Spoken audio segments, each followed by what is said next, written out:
Clothes, lies, and betrayal.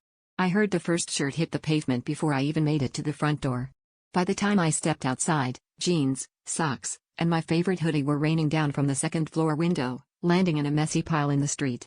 My girlfriend stood above, her face flushed with anger and something else, triumph, maybe. She screamed something about how she was done, how I never listened, how I never cared. I barely had time to process before the door slammed, leaving me in the cold under the streetlights, my entire wardrobe scattered for the neighborhood to see. That's when he appeared, my next-door neighbor, the one who always nodded politely when we passed in the hall, the one who seemed to have a smile ready every time he saw my girlfriend alone. He jogged over with a sympathetic look, stooping to help me gather my clothes. For a second, I was grateful. But as we grabbed my boxers from the gutter, I noticed the way his hands lingered on a shirt she used to sleep in, his eyes darting up to her window, almost expectant. An ugly suspicion crawled into my gut, twisting tighter with every item he handed me. He asked, too casually, if I was okay, if I needed a drink, if I wanted to come over and talk.